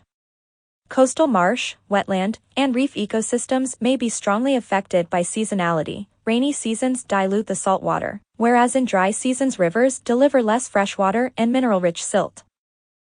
Over long periods, many years, most ecosystems undergo gradual, often dramatic changes. This process of succession is discussed in the next chapter. Species composition. Species composition refers to the number and diversity of species that coexist in an ecosystem, and it depends on whether the climate is mild or stressful, the soil is rich or poor, and the species tolerance ranges are broad or narrow. Stressful climates with poor soils support a low number of species because so few species are adapted to such conditions. On the other hand, mild climates and rich soils support an abundance of species because most plants have tolerance ranges that include such climatic and soil conditions. Competition is intense, but apparently natural selection has resulted in habitat partitioning, with each species occupying a narrow portion of the various resource gradients. The presence of a large number of species actually creates more niches that can be filled by new species. The presence of trees makes it possible for epiphytes and parasites to occur in the ecosystem. Trophic levels. Trophic levels are basically feeding levels. Each ecosystem contains some members, autotrophs, that bring energy into the system. Photosynthesis is by far the dominant method, accounting for virtually all energy input. Green vascular plants are most important, but algae and cyanobacteria carry out about 1/3 of all photosynthesis worldwide, and lichens and non-vascular plants are important in cold, high latitudes and altitudes. Chemosynthetic bacteria bring chemical energy into ecosystems, and although this is minor now, it was the only method before photosynthesis evolved. Figure 25-30 in the ecosystem represented by, the range of the resource available is narrow compared with that of the ecosystem in general, it is able to support fewer species. For example, the resource may be water, with the ecosystem in having a variety of areas that range from dry to moist to lakes or streams, whereas the ecosystem in is just marshy or just desert. Figure 25-31. Two ecosystems with similar ranges of resources can differ in the number of species they contain. One may be occupied by a large number of very specialized species, each adapted to only a narrow range of the resource, whereas the other may be occupied by a few species of generalists that grow well under a variety of conditions, and exclude most competitors. Autotrophs are known as primary producers for obvious reasons, and they are the first step of any food web. They are the energy and nutrient supply for the herbivores, which constitute the primary consumers. Herbivores are preyed on by carnivores, the secondary consumers. Omnivores exist at both trophic levels. Decomposers such as fungi and bacteria break down the remains of all types of organisms, even those of other decomposers. Figure 25-32. Adapting to certain harsh conditions is difficult, and only a few species may have succeeded. Consequently, harsh habitats may have many unused resources. Figure 25-33. This climate is non-stressful, the soil is rich, and no toxins are present. Many species live here, and many more could if protected from competition. Species diversity here is high. Figure 25-34. Energy and materials flow through the ecosystem as a network rather than in a straight line. Each level contributes to the decomposers, and omnivores eat both plants and other animals. The primary producers never draw energy from the other stages, but many depend on animals and decomposers to return essential elements to the soil. At each step, respiration returns most of the carbon back to the air, and most of the energy is liberated as heat. As plants photosynthesize, energy and carbon compounds enter the ecosystem. As plants are eaten, their energy and carbon compounds move to the herbivore trophic level, then to the carnivore trophic level, and finally on to the decomposers. This is referred to as the energy flow and the carbon flow of the ecosystem. At each step, much of the food is used in respiration, resulting in the production of ATP, heat, carbon dioxide, and water. The carbon dioxide is released back to the atmosphere, where it can be used in photosynthesis again. The energy temporarily contributes to warming the planet, but it is ultimately radiated into space. The portion of the food that is not respired is available for growth and reproduction. As a very rough approximation, approximately 90% of an animal's food is respired, and 10% is retained as growth or gametes. Therefore, when herbivores eat 1,000 kilograms of grass, 900 kilograms are respired, and 100 kilograms become herbivore tissues. Similarly, a carnivore that eats the 100 kilograms of herbivore would only gain 10 kilograms and after dying would support just 1 kilogram of decomposers. Along with the flow of energy and carbon, minerals flow through the ecosystem. Plants absorb minerals from soil and incorporate them into their bodies as amino acids, ATP, coenzymes, and so on, and these are consumed by herbivores. Many of these compounds are broken down by animals, and the minerals are lost as waste. After organisms die, the minerals that remain in their bodies are released by decomposers and become part of the soil again. In addition, minerals can be completely lost from an ecosystem as they are carried away by rainwater and streams, especially if erosion is occurring or as cities dump mineral-rich human waste into rivers. Such minerals are carried to the oceans and become part of marine ecosystems. Many algae, protists, and marine animals have bodies with heavy, mineral-rich shells and bones. As those organisms die, their bodies sink to the depths of the ocean and are unavailable to living organisms of the land or ocean surface.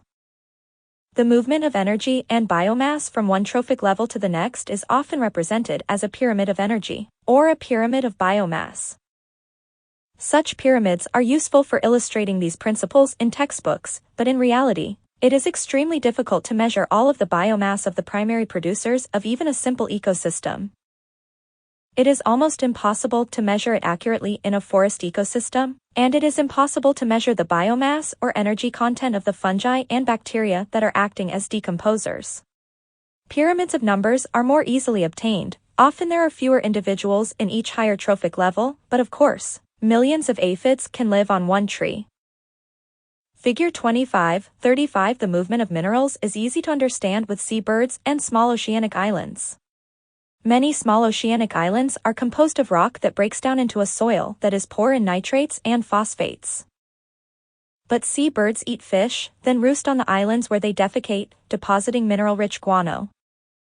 This fertilizer not only allows plants to flourish on the islands, but the minerals are eventually washed back into the ocean, enriching the growth of algae and fish, completing the cycle. The ground on this island is white because of the thick layer of guano. During rainy seasons, many species of plants grow among the cacti. Pyramids of biomass and numbers have become important as a means of illustrating the impact of the human introduction of herbicides, pesticides, and toxic wastes. Although some of these are biodegradable, many are not, and they persist unchanged and toxic in the environment. Imagine a toxic herbicide applied at the low rate of 1 part per million, 1 g per 1,000 kilograms of pasture grass. Herbivores will eat the 1,000 kilograms of plants, and the pyramid of biomass shows that they will respire 900 kilograms away. However, the 1 g of herbicide is not oxidized or excreted. Instead, it accumulates in the animals. Now at a concentration of 1 gm per 100 kilograms, this is 10 times stronger than the application rate. As carnivores eat the herbivores, the concentration rises to 1 g per 10 kilograms, now 100 times stronger. Human metabolism is no different. These chemicals move through the food web to us as well. Toxic materials are not distributed uniformly within the bodies of animals and humans but become concentrated in our livers and kidneys as well as in fatty tissues such as our brain and spinal cord. The role of decomposers in the ecosystem is vitally important. Decomposers are so ubiquitous as well as microscopic that we take them for granted. If there were no decomposers in nature, plants could grow only as rapidly as weathering breaks down rock. As soon as minerals were released, they would be absorbed and locked into a plant and would then move through the food web. When the organisms died, the minerals would remain locked in the non-decomposing body. Sterilized food does not decay even though moist and kept at room temperature because no decomposers are present. Only by the physical and chemical weathering of rock and dead bodies could plant growth continue, but with decomposers present, minerals are recycled rapidly. Decomposers release the minerals to the environment through their membranes. And their own bodies are so small and delicate that after death they are broken down immediately by other decomposers, or by inorganic chemical weathering. Figure 25:36. A pyramid such as this can represent the number of organisms at each level, the weight of all the individuals at each level, the respiration at each level, and so on.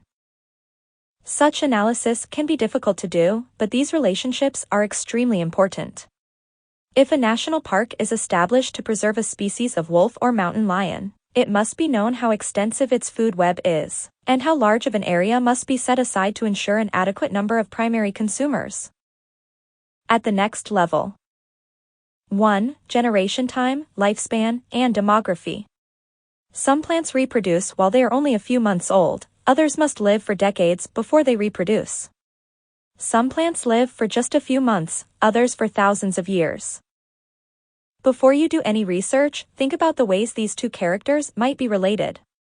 Obviously, a plant that lives only a few months cannot also be one that does not reproduce until it is decades old. But can long-lived plants reproduce early, or do you think they have to wait? Look up data on generation time and lifespans for a variety of plants and see if you can construct your own mathematical models of what their population structure might be like. 2. A plant's intrinsic rate of natural increase. A plant's intrinsic rate of natural increase, symbolized as are in the text, is crucial in many ways. When we collect plants or animals from nature, such as valuable wood like ebony and mahogany, or seafood like fish and shrimp, it is important to avoid over-harvesting. The biotic potential of a species gives us some information about its capacity to replace lost individuals. Similarly, as we try to improve crop plants, we need to know which factors limit their growth rate or the rate at which they produce seeds, fruit, or whatever it is we need from them. Biotic potential can be measured accurately in greenhouses and experimental farms, and we can also get a rough estimate from observing plants in nature. Do plants that grow rapidly and reproduce early, such as mustards, have a higher biotic potential than those that grow more slowly and reproduce later? 3. The life forms of Ronquier. The life forms in Table 25(2) are based on the ways in which plants survive stressful seasons. Many plant ecologists use these life forms as information about how ecosystems function. For example, geophytes such as bulbs and rhizomes are common where fires are frequent, whereas hemicryptophytes such as grasses are abundant, where animals eat taller plants with exposed buds. You should be able to find considerable information about life forms and ecology. Summary. 1. Ecology is the study of organisms in relationship to all aspects of their surroundings.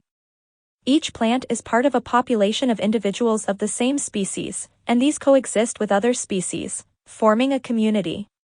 When climate and physical surroundings are also considered, the whole is an ecosystem. 2. The biology of a population is not simply the sum of all the individuals because plants interact positively and negatively with each other. 3. Habitat components may be biotic or abiotic. Abiotic factors include climate, soil, latitude, altitude, and disturbances. Biotic factors include all living organisms and the results of their activities.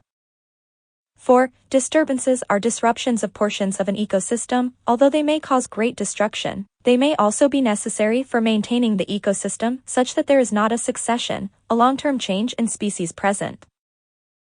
5. By existing in an ecosystem, a plant affects the ecosystem. The plant may produce changes that are detrimental for the survival of itself or its progeny, or it may alter the ecosystem such that it is more suitable for its progeny.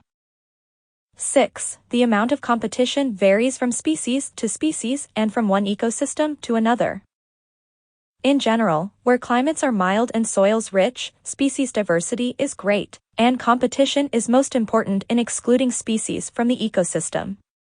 In harsher conditions, fewer species exist, and the conditions themselves limit the number of species that exist successfully. 7. With a large geographic range, a species may face different types of competition or stress in different parts of its range. 8. Plants interact with animals, fungi, protists, and prokaryotes in numerous ways, but most interactions basically can be divided into mutualistic or predatory. 9. Populations have at least two basic types of structure: their geographic range, which is set by limiting factors, and their local distribution, and the distribution of the ages of all the individuals. 10. The biotic potential of a species is a measure of its reproductive success, the mean number of offspring per parent that survive to reproductive maturity. A selected species is one that is adapted to sites temporarily free of competitors and rich in resources. 11. The carrying capacity of an ecosystem is a measure of the number of individuals of a particular species that can be sustained by the ecosystem. A K-selected species is one that is adapted to stable, relatively unchanging sites where competition may be very important. Important terms: biotic potential, carrying capacity, commensal relationships, community, competition, demography, ecosystem, ecotypes. Habitat, herbivory, K-selected species, life forms, limiting factor, mutualism, niche, pathogenic, pioneers, population, predation. Primary consumers, primary producers are selected, species, tolerance, range, trophic levels. Review questions. 1. Ecology is the study of organisms in relation to aspects of their surroundings. 2. Define each of the following: population, community, habitat, and ecosystem. Why is the biology of a population different from the biology of an individual? 3. How much of a plant's environment should be considered its habitat? Would the habitat of a wind-pollinated, wind-dispersed species be simpler than one with animal-mediated pollination and seed dispersal? Why? 4. Consider the redwood forests of California.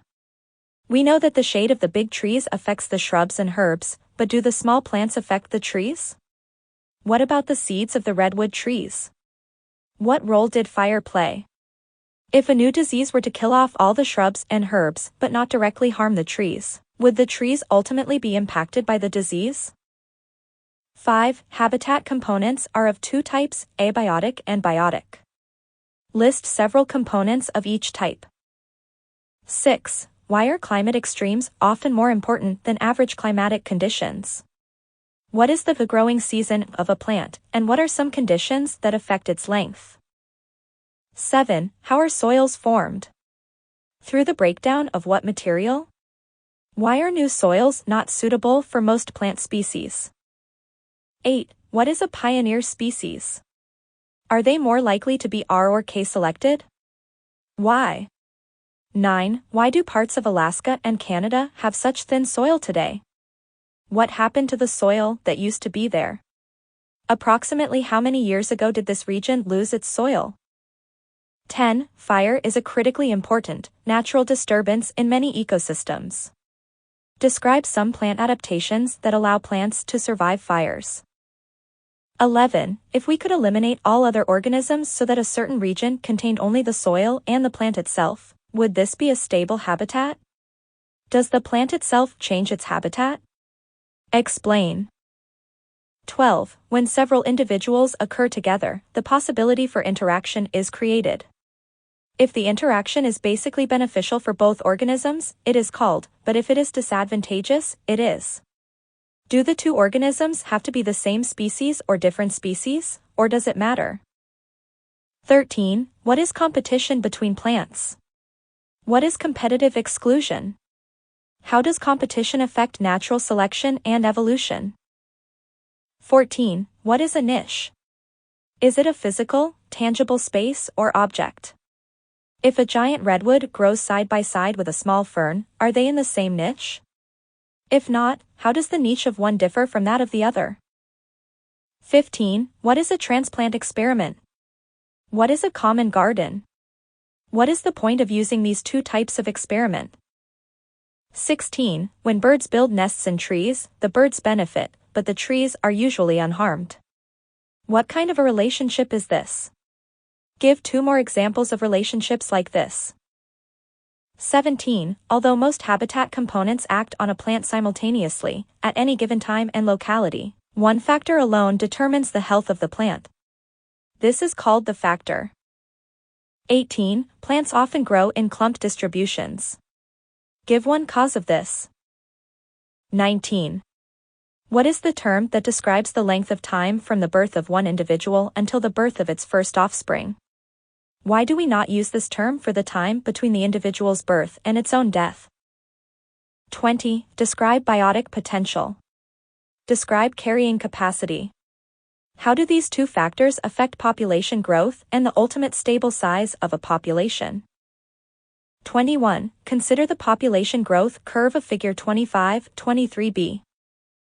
Would a young population have a greater proportion of young individuals than an old population? Why? Does it matter whether a population has a greater proportion of young, middle-aged, or old individuals? The answer is obvious for humans, but does it matter for plants? 22. Autotrophs are known as, and they are the first step of any food web. Herbivores are, and carnivores are. Fungi and prokaryotes break down the remains of all types of organisms and are known as. 23. As plants photosynthesize, and compounds enter the ecosystem. How do these move to the next trophic level and then to the next? How are both lost from the ecosystem? 24. Look at the pyramid of biomass in figure 25-36 and the text on the same page. If a toxic herbicide is applied at a low rate of 1 part per million, what happens to the concentration of the herbicide at each higher level of the pyramid? Does this affect our food? Does it affect us? Design credits: Hummingbird, Tongo 58 Moment Getty, Green Plant Cells, Shutterstock Incorporated Natalia Ora, Purple Tulip, Shutterstock Incorporated Marie C. Fields. Dandelion, Shutterstock Incorporated Daniel Kreisel, Poppy is Shutterstock Incorporated Saryuri, Plant Icon, Shutterstock Incorporated Vector, Digging Man Icon, Shutterstock Incorporated Z-Art. Chapter 26 Community Ecology. Chapter Opener Image. The art above illustrates a food web within a community. All organisms are interconnected in that some are the food for others. Plants do not eat each other, of course, but they might interact indirectly in that if one species is present, an animal prefers to eat it and leaves other species of plants alone, whereas if the first is not present, then the animal eats other, less desirable plants. Alternatively, the presence of one species might be so nutritious that the animal population increases, and they then inadvertently trample other plants. Outline. Concepts. Diversity. Diversity and scale. Diversity and latitude. Predator-prey interactions. One predator, one prey. Predator, selection among multiple prey. Competition between species. Apparent competition. Beneficial interactions between species. Metapopulations in patchy environments. Interconnectedness of species, food chains, and food webs. Box 26-1 Plants do things differently. Plants and animals are different kinds of prey. Box 26-2 Plants and people. Some laws to protect species have harmful consequences.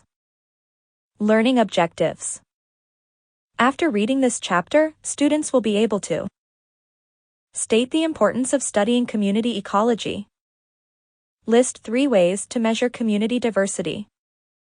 Recall the species-area relationship. Identify 2 hypotheses that seek to explain why there is more organism diversity in tropical climates, as compared to cooler climates. Explain predator-prey cycling in a one predator, one prey scenario. Give an example of the paradox of enrichment.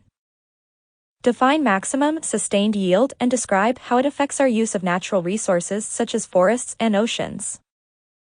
List 3 factors affecting a predator's choice of prey. Explain mutualism and facilitation and give an example of each. Discuss migration corridors and their importance in our efforts to protect endangered species. Define keystone species and give an example of how removal or reintroduction can affect a community. Did you know? All individual organisms are members of a community, which consists of all the individual